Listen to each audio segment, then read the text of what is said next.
Good afternoon, everyone, and welcome to the monthly market monitor for July 13th, 2022. This is Chad Ullenberg, investment analyst at Corporate Central Credit Union, and I'll be going over quite a few economic slides, so strap in as I lead you through these.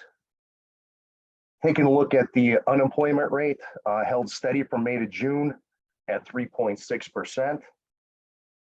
Wisconsin unemployment rate again ticked up a little bit, but well below the national average and right around pre-pandemic levels. The U6 rate, which I believe is a better rate because it looks at all unemployed, marginally attached, part-time or full-time looking for full-time work, is about 6.7%. Again, this is at pre-pandemic levels, so that looks good also. Initial jobless claims also held steady, up slightly month over month, but still really good numbers and right to about pre-pandemic. Continuing claims, tracking down to pre-pandemic levels. So as we've looked at these initial jobless claims, continuous jobless claims, U6 rate and unemployment rate, you would think that the economic news would be a little bit better as far as help wanted, places reducing their hours, lack of staff. And on this graph, the labor participation rate, we can see why. We're up about 63% before the pandemic, about 62.2 right now. So you're looking at a full percentage point change. You can see during the 1990s, late 1990s, we're at about 67% of labor force that was employed. We don't expect to see those numbers, but if you're wondering why you're seeing these help wanted signs, and you talk to the employees here and they're saying nobody wants to work anymore, we've got a full percentage point of people sitting on the sidelines. Of course, job vacancies, this is May data, June wasn't available. Excuse me, about 11.3 million, dipped a bit from April, but still a lot of job openings, a lot of vacancies, a lot of availability. Private sector employment, I think this is very interesting because you can see where we were getting out of the pandemic, really strong private sector. It started to tame a little bit. You can see March through June, 381 is an estimate. I think it came in around 371, but again, down from where we've been as far as job creation goes. And this is coming out of some really bad economic struggles during the coronavirus and the time after that. U.S. retail sales, again, this is something that you have to look at, and it went negative in May. So this is definitely not a good sign. And as we kind of dig into U.S. retail sales, autos recorded their biggest decline. Electronics and appliances also fell. It makes sense that autos would fall, seeing how expensive new and used cars have become. If you look at retail sales at gasoline stations, obviously food, these things are going to go up, but they're not going up due to quantity, they're going up due to price. So simply because a gallon of gas is more expensive, or because a loaf of bread is more expensive, you're definitely seeing that play out in the retail figures. The U.S. trade gap. So this is a bit of a goofy graph, but you can see on top going back to 2017, we were actually able to decrease our net gap. And then coming out of the coronavirus about 2020, you can see how bad this gap has gotten, not just with China. This is the UK, Russia, all these different countries, Mexico, but you can see we did have a bit of a lapse, but as we look deeper into that data, you can see domestic demand really weighed on imports. And although total exports were up about 1.5%, you can see some of these main drivers, crude oil and natural gas, and then crude oil and other petroleum products. I find this interesting that we're exporting crude oil and natural gas when we've got a bit of a crisis here in the United States. So, but this also makes sense when you understand that not all oil is the same. It's a very fungible product, and it's traded. So some oil is harder to refine than others. So it's kind of this process of trading oil, but we did send quite a bit over to China. Then we look on the bottom The total deficit with China widened, with the EU it widened, with Canada it widened, and there you've got Russia, where it narrowed a little bit. I found this a little bit surprising, that we've got this economic Cold War going on with Russia currently. A personal savings rate, you can see it dropped to about 5.4% from where we were pre-pandemic, about 7%. And this is going to tie into some later slides as well, that savings acquired during the coronavirus, throughout the stimulus and enhanced unemployment benefits is pretty much evaporated. Personal income, I think this is very important when you look at from 1970 to current. This is transfer receipts. So this is welfare, student grant stimulus. This is all personal income that's being generated from the federal government, meaning taxpayers. So someone is paying this that goes into somebody else's total wealth. And you can see these huge spikes, obviously, during those payouts during the pandemic. But also, if you look at the line, just if you look at this from 1970 to where we are currently, nearly 300 billion quarterly that's paid out simply in government welfare. It's really unsustainable. And this, although we went down a little bit in May, it's not consistent and it's not where we should be. GDP at an annualized rate again. So this is a pretty good graph. Something else to remind you is when we get out of July 20th, July of 2020 through July of 2021, we had negative GDP. So of course that 12.2 GDP figure is going to look pretty amazing. We'd be better off doing is comparing July 2021 to July of 2019, and then you would see things a little bit differently. But that's also something to keep in mind when they look at annual growth. We're comparing periods of very weak GDP. And this is a better graph of the annual inflation rate, looking at the last 10 years, and relatively stable from about 2013 through about 2020, obviously. You can see that dip through the coronavirus, and obviously coming out with that negative GDP during gives us that huge 12 point something percent. But you can see since then, it's really been trending down. The federal deficit, this isn't something a lot of people talk about, the deficit versus the debt, but it's ultimately, this is our year by year shortfall that the US government experiences. So you can see the last time we had a surplus was in 2001. You can see these huge deficits run in 2020 and 2021.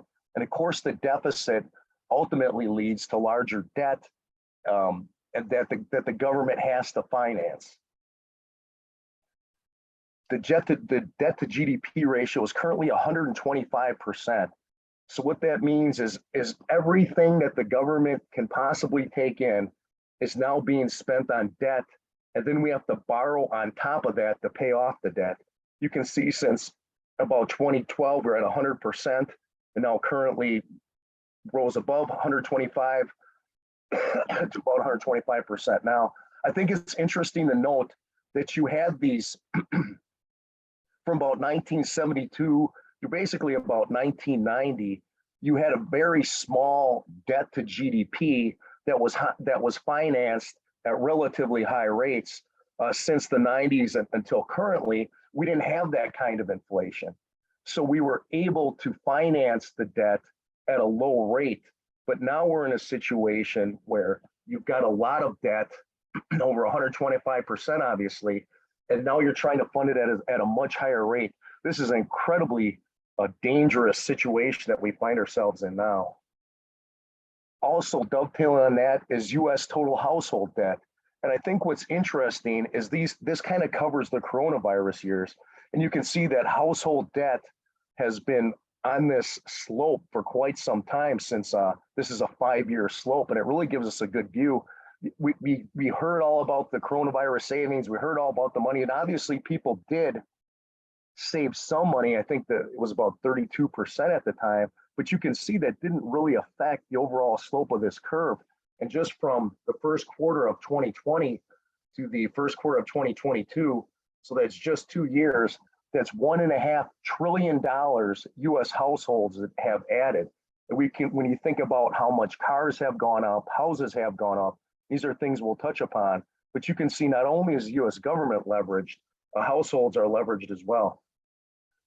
I kept this in just because I thought this was interesting. This is something I went through last time. You can see that often you hear about the United States having this very vibrant, strong middle class. Well, basically, it's the same as China, Turkey, and Russia. And these are countries we traditionally think of having a very strong middle income, middle class. Housing starts are down for May, as you can see. When the price of materials is where it's at, and current interest rates are where they're at, it's going to put a little bit of a damper on housing starts. Same thing with existing home sales. You can see they decreased pretty precipitously. They're down about 5.41. We get into our next slide, you'll kind of see why. When the median price for a house is now $407,000, you can see why existing home sales have decreased. Also, if you look at this goes back to 1999. So we're currently looking at about 407,000 for a house. The average is 210,000 over this graph. So it's a pretty significant change that it's nearly doubled in this time. And you can see that slope since we got out of the housing crisis in about 2012 and how much that's gone up. And then around 2021 of January, so it's really spiked since then. The 30-year prime rate had bounced up to about 5.5%, now at about 5.2. But all these things are going to affect the price of an existing home, obviously, and then building a home. You're going to have to finance the construction of your new home at a greater rate. And with supply chain issues and material prices going up, it's become extremely expensive.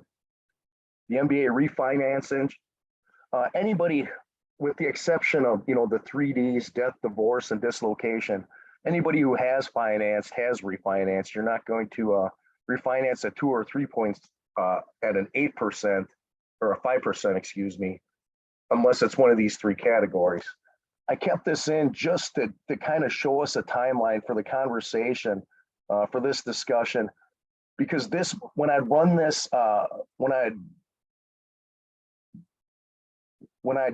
report, when I looked at these things during 2021 and we looked at transitory inflation, I thought it was pretty important to look back historically to look at where we are now.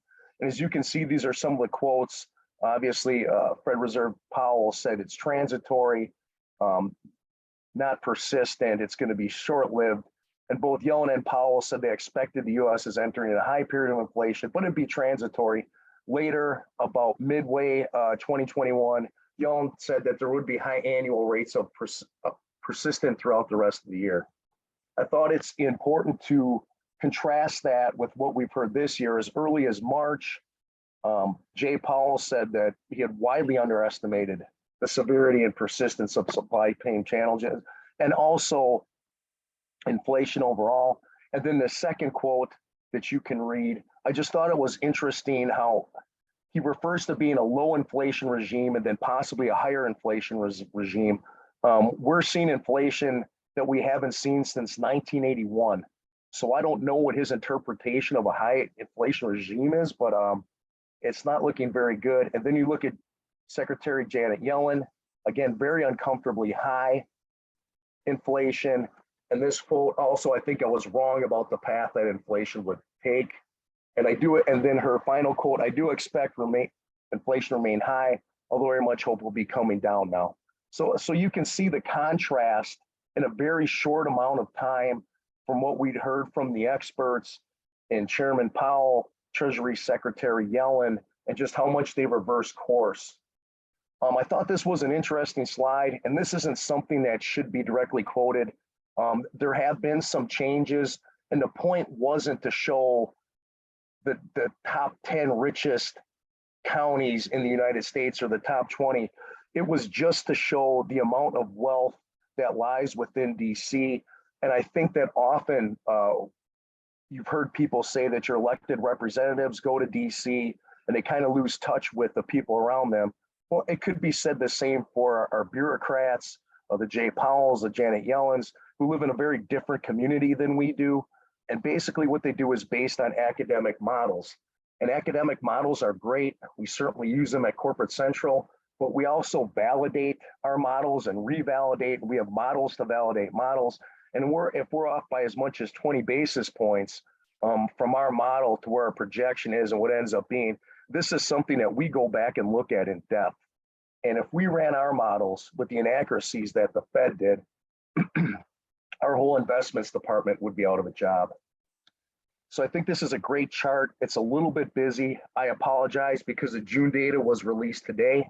So June data actually showed 9.1% of inflation. And you can see this is a great graph just because it shows the drivers. And you can see since about January of 2021, where we've been in this COVID period with a lot of stimulus, you can see that effect that it's had on inflation. You can see the other drivers going back historically. Again, annual inflation on 9.1%, the highest since 1981, and this was just released today. You can see this is the annual inflation rate versus the core inflation rate. The core inflation rate released today was actually 5.7%. So just some key things to pick out. You can see this is for the June data. Energy prices surged 7.5%. 41.6% on a 12-month basis. Everything everybody is aware of, food, shelter, all expensive. 6th straight month that food rose about 1%. And you can see much of the inflation was from gasoline prices, which increased 11.2% of the month. I mean, these are really extraordinary things. I'd also point your attention to the final bullet point about hits to the wallet. You can see hourly earnings fell 1% for the month. We're down 3.6% for the year. So this is a pretty staggering thing if you think about your average rate raise being around 3%. So for those who got a 3% raise last year, you're actually underwater by about 0.6%. Core inflation rate 5.7%, actually sank a little bit. I know there's a lot of celebration about this. I happen to hear the noted economist Jim Cramer, the guy with the bells and whistles who rides around on a unicycle banging tambourines, saying that none of this other information matters. That it's just, you can throw away this June information with the exception of the core inflation rate. But it's almost like saying all you need to look at is the unemployment rate. There's a lot of drivers. There's a lot of things in the background that you need to look at. Food, fuel, and some of these inelastic things, or that are considered inelastic, but you still need to eat. You still need to get to your job. You still need to heat or cool your home. So core inflation strips that out. Many have argued for political reasons, and this has happened since Johnson with his Great Society, and then Nixon and Ford, and then you had periods of high inflation under Carter and Reagan. That it's almost a political tool to strip this out and say, but look how well we're doing. I think it's more important to look at some of the underlying drivers, specifically things like oil and what ultimately is driving oil, because it's indispensable. It's how we bring our products to market. It's how we transport. So the idea behind core inflation is that you strip out things like fuel and food, that if there's a bad crop or if a refinery goes offline, you kind of ease out some of those bumps. But I think the problem is we've got some structural issues with fuel in this country, and it can't be misled or negated. So the CPI, this is a pretty busy graph again, but this is showing all the main drivers. You can see it's what you'd expect: shelter, energy, gasoline, all these things, food prices. US CPI, for all consumers, again, we just talked about this, about 9.1%. The producer price index. So I'm gonna do a little bit of a Michael Bay here and go back, because I want you to look at the slope of the CPI and now the PPI. I think this is something a lot of people overlook.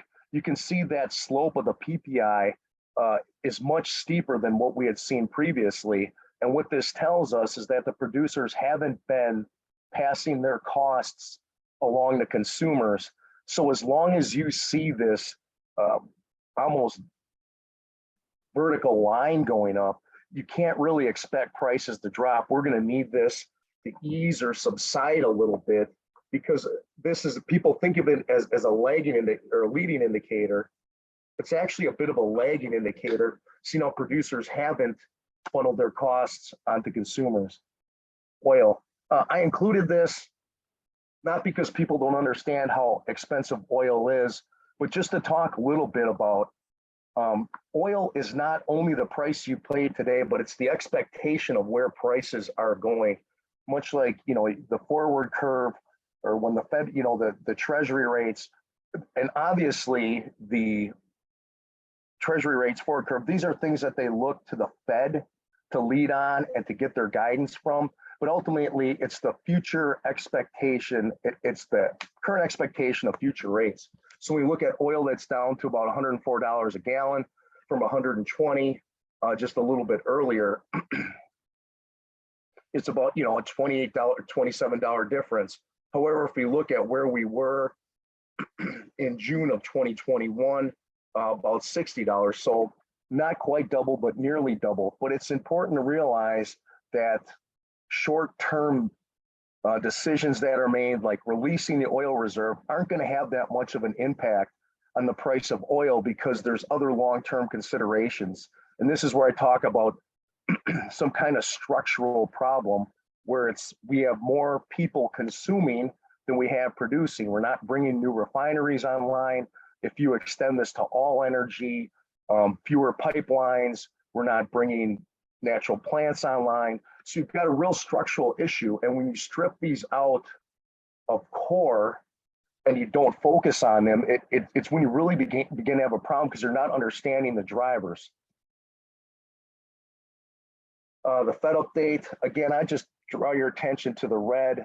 You can see GDP fell by 1.6, expected decline to 2.1 in the second quarter. This would put us in a technical recession. The Fed also lowered their forecast to 1.7% in 2022 from about 2.8 in March. So this is pretty significant, a 1.1% change. Also, the next Fed meeting, July 26th and 27th. I'll let you read that bottom paragraph. I think what's important to note is that often members will say, well, why after the Fed announcement didn't rates jump up? Generally, that's because the markets already have that based in.